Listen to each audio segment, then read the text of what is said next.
Before we round up the latest Cleveland Browns trade rumors, it is game week here at Chat Sports between our Browns channel and our Bears channel. So hopefully preseason week 3 is a repeat of last regular season matchup against the Bears. So let's beat them in likes this week. The Bears channel has a bit of a lead on us, but we can overtake them. Hit that thumbs up icon to start today's show.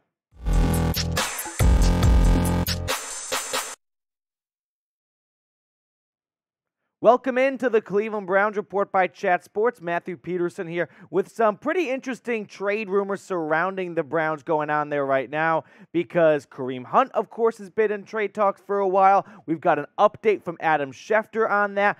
Plus, The Athletic had an interesting write-up involving DErnest Johnson, Darius Slayton, and Jalen Reagor. So a lot of big names on the market here. But let's start the show off by talking about our guy, number 27, Kareem Hunt, because Adam Schefter appeared on 97.3 The Fanatic. It's a radio station in Philadelphia, and said the Eagles are appearing to be not pursuing a Kareem Hunt trade at this time. They are not knocking on that door. So as it looks right now, Kareem Hunt will be staying in Cleveland, or at least he's not going to Philadelphia. Now, I have been the president, the CEO, and the chairman of Keep 27 in Cleveland. I just think it would be the most Browns thing ever if they traded away one of their playmakers right before they turned 11 games over to their backup quarterback.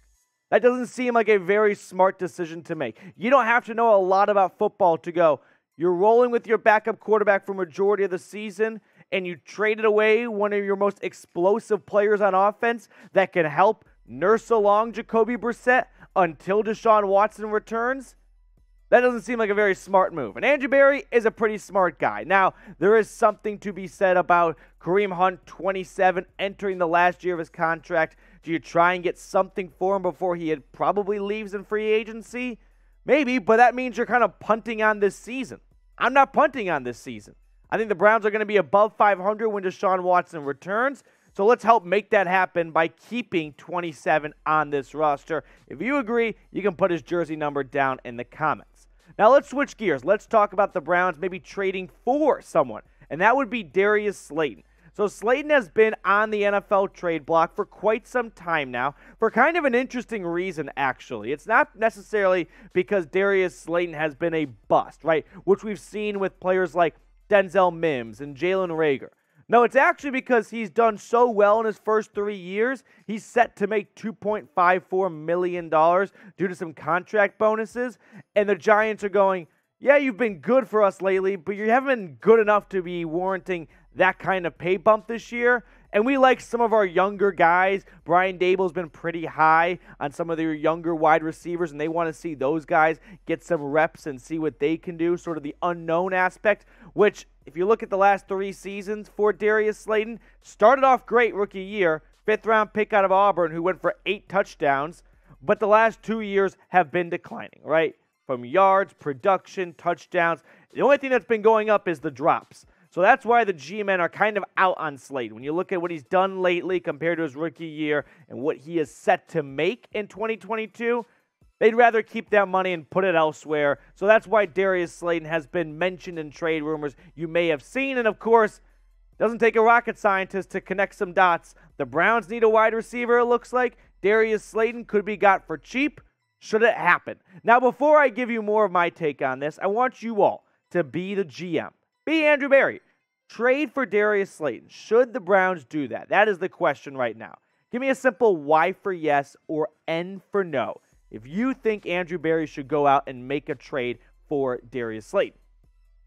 For me, it comes down to this. Slayton, in my opinion, is not a player worth trading for. Why?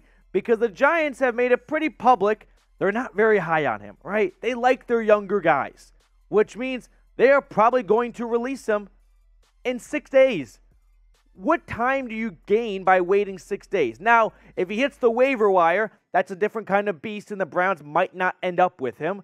But I don't think he is worth giving up a pick for. Yes, even if it is just a future blasted to the sun 7th rounder in 2030. But still, you can just wait a couple of days, why give up an asset for a guy who's most likely going to be cut? In fact, I think the Browns are going to be very active on the waiver wire in 6 days as other teams make cuts, releasing players that are not bad. They just have too much at that one position.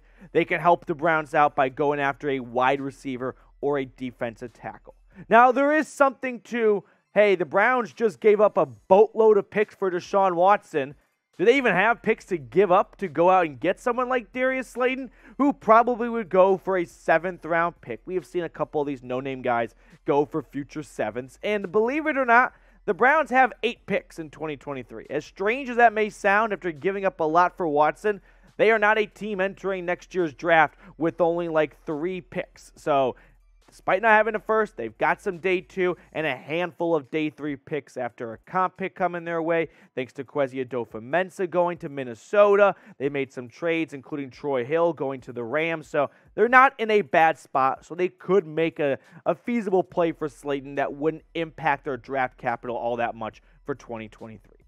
Okay, next up on the show, speaking of wide receivers, could the Browns be interested in trading for this former first-round pick?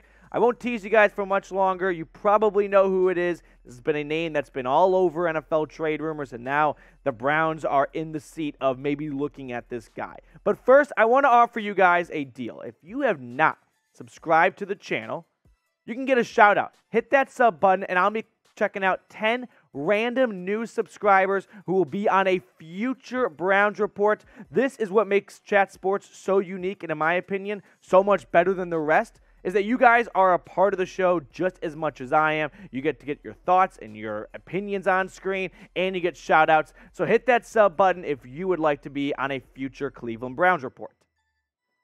Let's move on to Jalen Reagor. So The Athletic had an interesting write-up with 53-man roster projection, and in it had a trade caveat of DErnest Johnson going to the Philadelphia Eagles, and in return, Jalen Reagor. Now, for an actual player-for-player swap, this isn't one of the worst ones you've seen. It's a little bit fantasy football-esque because it's just one guy for a position of need going to another team for a position of need. Now, on the surface level, it doesn't sound very appealing, right? DeErnest Johnson was awesome in 3 games last year. He definitely looks like someone who's on the come-up, whereas Jalen Reagor has just been, frankly, a bust so far for the Eagles. But I'm not going to shoot down this trade idea initially. Hear me out. So, Jalen Reagor, who we believe it could live up to that first-round potential that the Eagles at least saw in him, for a third-string running back, when you've already got Jerome Ford in the wings, who's looked awesome so far in preseason, might be worth the reward if you are able to give Jalen Reagor that change of scenery and all the cliches that follow a trade for someone who hasn't worked out in his first city.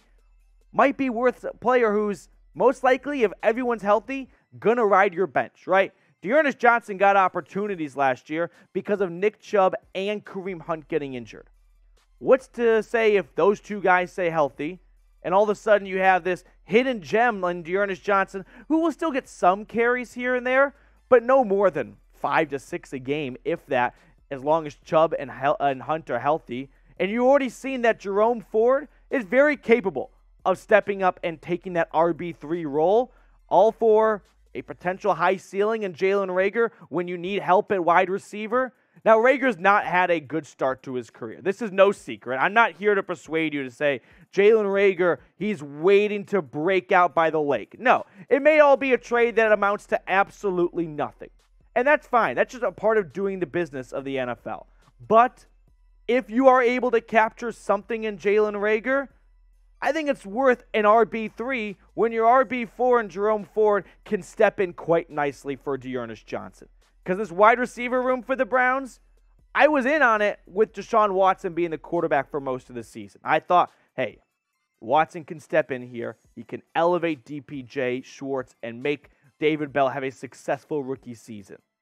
Now that you've got Jacoby Brissett for 11 games, it's not like Jalen Reagor is going to move mountains in Cleveland, but at least it's another target. It's another rise to the top type of competition you got here, and we've seen this room be banged up and nicked up so far in the preseason and training camp period, so why not bring in an extra body that hopefully can recapture some of those great games he had in Fort Worth down with TCU.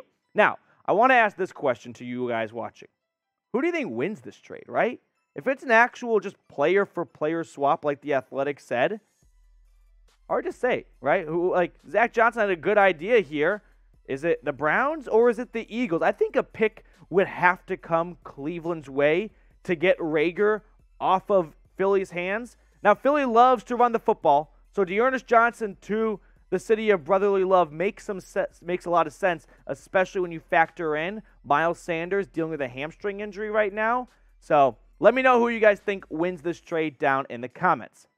Before we get on out of here, I just want to give a quick shout out to my friend Ray Biting for a super thanks he sent us. Appreciate the donation to the show, Ray. If you want to be on a future Browns Report, an easy way to ensure your spot on screen is to send us a little bit of a tip in the jar, a little bit of a super thanks. Goes a long way to keep the studio lights on here for the Browns Report. So thank you so much, Ray, for your donation. One quick tweet I saw today that I thought maybe you guys would like to see as well. It comes from our friend Daryl Reuter, who, I mean, if you know, you know. I've never seen someone hate a team so much more than they cover, but I'm sure that's going to get me blocked before this video even goes out.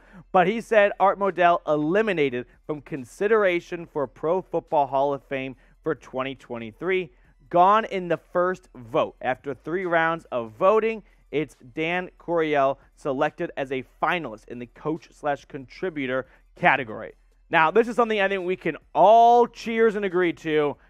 No way Art Modell belongs in the Pro Football Hall of Fame. He took the Cleveland Browns away from the city that is one of the roots of football in the United States.